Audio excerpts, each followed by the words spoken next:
រឿងនិភាគទី7នេះមកយើងក៏បានឃើញលោកតាកែម៉ៅបានមករកជីហ្វារបស់យើង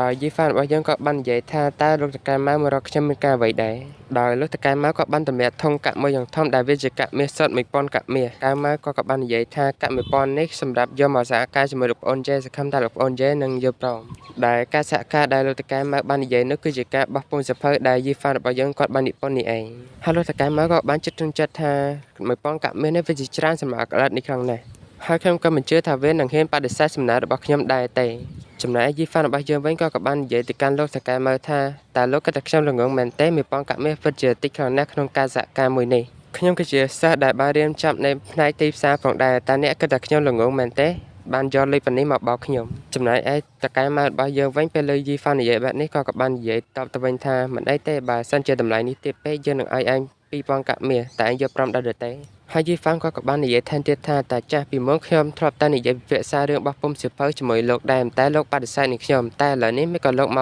កចង់បោះពុម្ពសៀវភៅជាមួយខ្ញុំវិញខ្ញុំពិតជាមិនយល់សោះលើដូច្នេះលោកតកែម៉ៅរបស់យើងក៏បាននិយាយថាប្អូនយេលោកមកគឺជាកំហុសរបស់ខ្ញុំដែលមើលមិនឃើញដុំមានតម្លៃមួយដុំហើយជីហ្វារបស់យើងក៏បាននិយាយទៅវិញថាអញ្ចឹងហ៎តែខ្ញុំនៅតែមិនចង់ពិភាក្សារឿងការងារជាមួយលោកទេលោកតកែម៉ៅពេលលើបែបនេះមានការខឹងជាខ្លាំងហើយក៏បាននិយាយទៅវិញថាអាចចង្រៃតែឯងចង់បានប្រាក់ប្រមាណដើម្បីឲ្យឯងយកព្រមពិភាក្សាការងារជាមួយយើងដោយក៏បានឃើញយីហ្វានដើមងាកក្រោយក៏បានទៅនិយាយលួងលោមយីហ្វានរបស់យើងវិញថាយីប្អូនណាព្រមបោះពុនជាមួយយើងតែយើងនឹងឲ្យការប្រាក់ខ្ពស់ដល់ឯងដោយលើកនេះយើងនឹងឲ្យការប្រាក់របស់ឯងខ្ពស់រហូតដល់10000កាក់មាសតែឯងយកព្រមដែរឬទេចំណែកឯតួឯកប្រុសរបស់យើងវិញគ្រាន់តែលើថា10000កាក់មាសភ្លាមក៏បានទាញយកកាន់មាសរបស់គាត់ចេញមកតែម្ដងពេលឃើញបែបនេះភ្លាមលោកតកែម៉ៅរបស់យើងពិតជាភ្ញាក់ផ្អើលខ្លាំងមែនទែនដោយសារតែកាត់មាសមួយនេះមានតម្លៃ10សែនកាក់មាសឯណោះដោយយីហ្វារបស់យើងបានបញ្ជាឲ្យប្អូនសាក់លឿងនាំភ្ញៀវចេញទៅផ្ទះដោយតកែម៉ៅទៅផ្ទះវិញដោយគ្មានប្រឡងនោះទេដោយសារតែកាក់ដែលគាត់បានឃើញវាជាមានតម្លៃច្រើនខ្លាំងមែនដោយសាច់រឿងក៏បានកាត់មកដល់កន្លែងតាសាក់លឿងវិ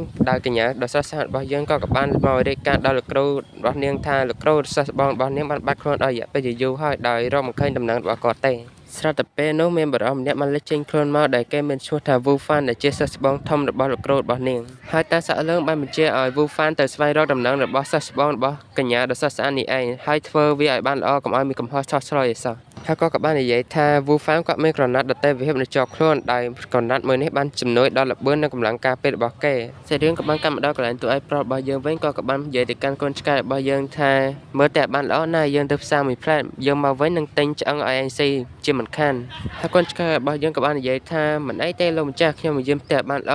អហើយយីហ្វានរបស់យើងក៏បានទៅ style គូសួតទៅកាន់កូនឆ្កែរបស់យើងផងដែរហើយកូនឆ្កែរបស់យើងក៏បាននិយាយថែមទៀតថាក្បាច់គុនដែលលោកបញ្ជាក់បានសរសេរពិតជាខ្លាំងមែនទែនតើមួយនេះសម្រាប់ឆ្កែមែនទេខ្ញុំពិតជាឆ្កែខ្លាំងណាស់ស្រាប់តែនៅពេលនេះមានបរិសម្នាក់ទំនួលទ្វារចូលប្រាសាទរបស់តួឯករបស់យើងហើយបរិសម្នាក់នោះមានពីណាឆ្ងាយទេគឺជា Wu Fan នេះឯងថែមទាំងនេះទៀតក៏បានសម្រាប់តាចាស់មួយផងដែរហើយក៏បាននិយាយថែមទៀតថាសិស្សប្អូនតើកន្លែងនេះគឺជាកន្លែងដែលឯងបានសាប់មែនទេមិនដែរទេចាំយើងសងសឹកឲ្យដោយសម្រាប់មនុស្សនៅក្នុងប្រាសាទនេះទាំងអស់ដោយបែបនេះបានធ្វើឲ្យបរិស័ទឆ្កែរបស់យើងមានការភ័យជាខ្លាំងហើយក៏បានស្រែកថាអ្នកណាក៏បានមិនអាចមកជួយខ្ញុំផងខ្ញុំមិនអាចប្រយុទ្ធជាមួយបរិសម្នាក់នេះបានទេស្រាប់តែនៅពេលនោះរំអូក្បាច់កូនដែលនៅចុះជញ្ជាំងក៏បានបញ្ចេញយុទ្ធសាស្ត្រហើយនឹងក៏បានបញ្ចេញក្តាប់លេខចក្រតែមកយ៉ាងខ្លាំងហើយអបិយូហ្វានក៏បានមើលងាយថាក្បាច់កូនអីក៏យឺតខ្លាំងម្ល៉េះគ្រាន់តែគេនិយាយបានប៉ុណ្ណេះភ្លាមពេលដែលក្បាច់កូននោះទៅដល់ស្រាប់តែខ្លួនរបស់គេកម្រើក100ហើយក៏បានឆេះខ្លួនសាប់យកតែម្ដងដោយបន្សល់ទុកត្រឹមតែឆ្អឹងហើយនឹងក្រណាត់ដតេវិភាពតែប៉ុណ្ណោះហើយរបូរក្បាច់កូនទាំងអស់នោះក៏បានចូលទៅកាន់កន្លែងរៀងៗខ្លួនវិញដោយនៅពេលនោះបិសាចចចរបស់យើងក៏បានស្រែកយំតែម្ដងតែបានប្រពុតដែលចេញពីរបូរក្បាច់កូនបានមកលួងហើយក៏បានប្រាប់ថាកុំឲ្យយំ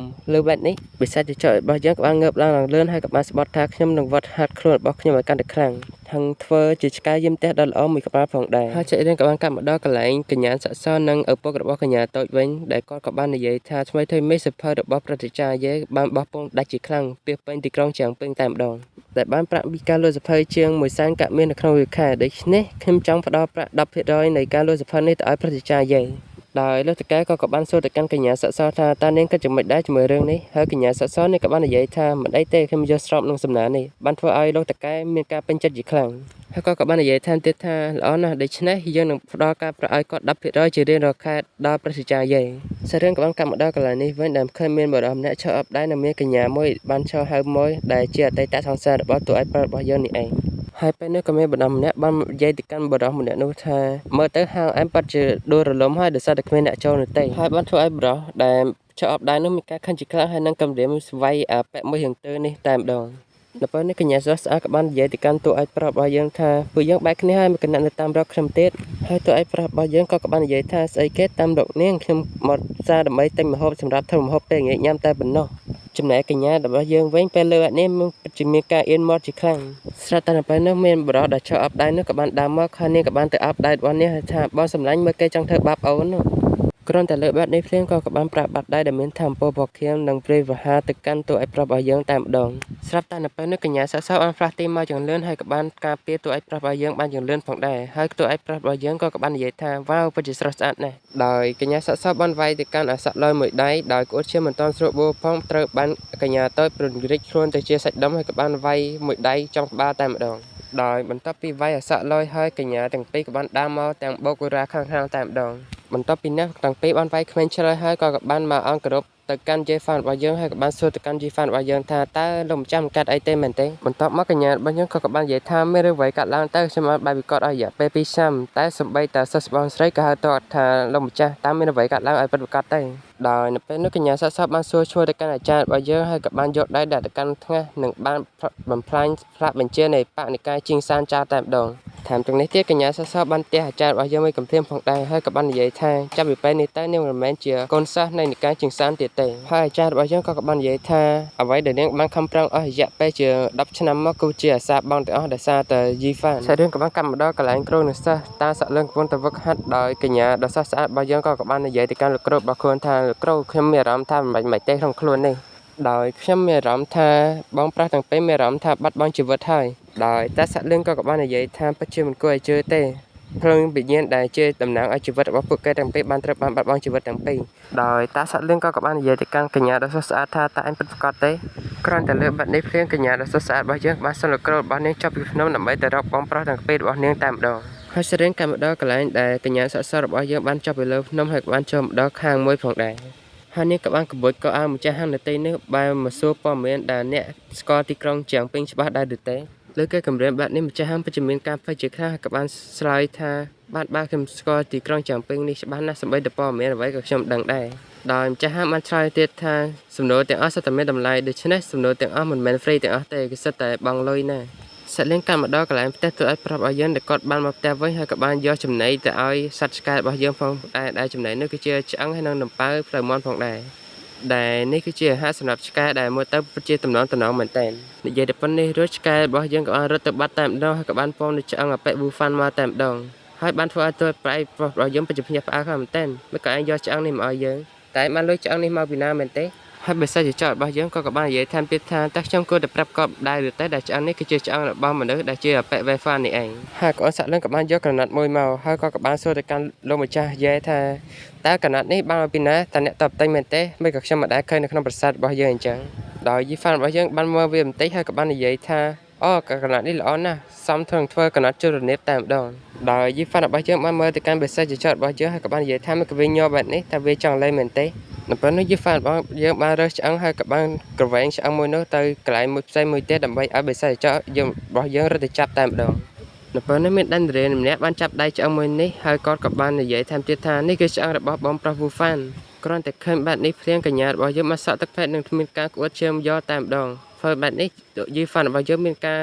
ព្រួយបារម្ភជាខ្លាំងហើយយីហ្វានរបស់យើងបានរត់ទៅត្រនាងតែម្ដងតែពេលនោះនាងបានដកខ្លួនចេញពីយីហ្វានរបស់យើងឡើងលឿននៅពេលនេះបានធ្វើឲ្យតួឯកប្រុសរបស់យើងមានការភ្ញាក់ផ្អើលខ្លាំងមែនទែនដោយសារល្បឿនរបស់នាងបានកិច្ចចេញពីដៃរបស់គាត់យ៉ាងលឿនខ្លាំងមែនទែនហើយកញ្ញាដ៏ស្រស់ស្អាតរបស់យើងក៏បាននិយាយថាមើលទៅគាត់មិនមែនជាមនុស្សទេគាត់គឺជាបិសាច